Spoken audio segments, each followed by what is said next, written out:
Blood and Honor, A Tale of Two Brothers, The Night of Betrayal. The kingdom of Valdris stood on the brink of chaos. Within the grand halls of Castle Stormbane, two brothers, Rowan and Darian, grew up as sons of the noble house, bound by blood but divided by belief. Rowan, the elder, was the kingdom's perfect knight, loyal, disciplined, and unwavering in his duty. Darian, the younger, was wild-hearted and sharp-tongued, always questioning authority and chasing adventure beyond the castle walls. Despite their differences, they were inseparable. Until the night that changed everything. The king was murdered, his body found in the throne room with a dagger in his chest. Within hours, the noble lords seized control, declaring the brothers traitors to the crown.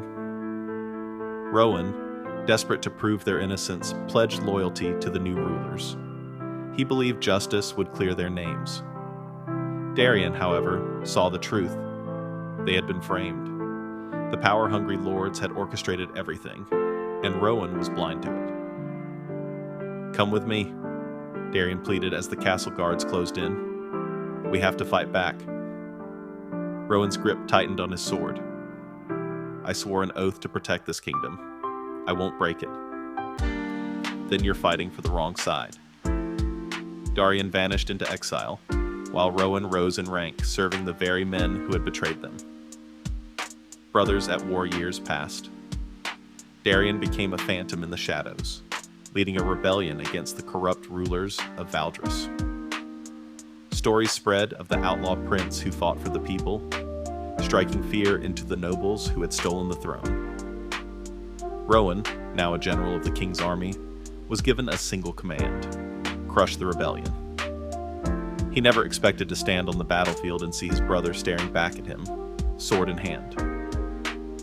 "You've been chasing me all this time, brother," Darian smirked. "Are you finally ready to open your eyes?" "You've become the very thing you swore to destroy," Rowan shot back. "A man who kills without honor." Their blades met in a furious clash, steel ringing through the valley. The battle raged around them, but to Rowan and Darian, nothing else existed.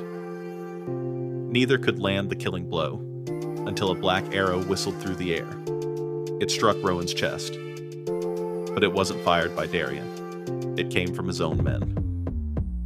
Darian caught his brother before he could fall, rage burning in his eyes. "Even your own army turns against you," he growled. "Still think you're on the right side?" For the first time, Rowan hesitated. And in that moment, he saw it. The corruption he had ignored, the lies he had believed. His entire life had been a war fought for the wrong cause. The Yeti stand. Rowan ripped the arrow from his chest, blood staining his armor. He could barely stand, but he wasn't done fighting. Darian grabbed his arm. "You can't take another hit." "I don't need to," Rowan growled. "I just need to end this."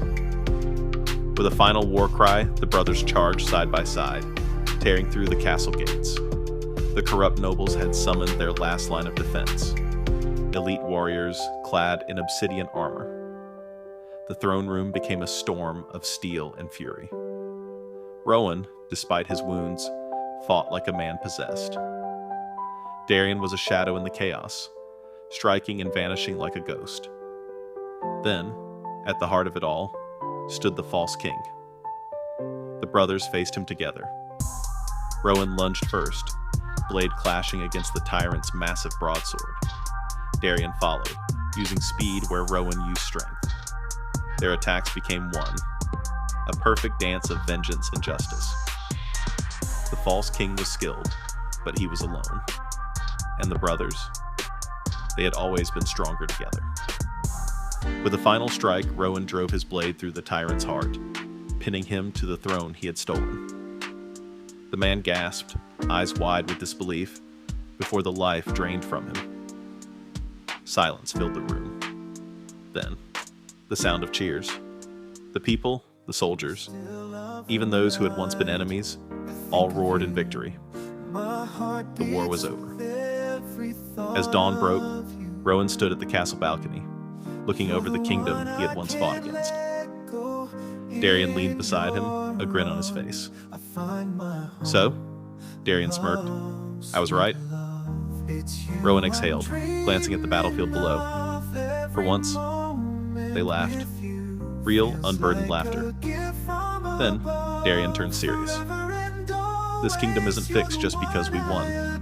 Rowan nodded. "Then we build something better.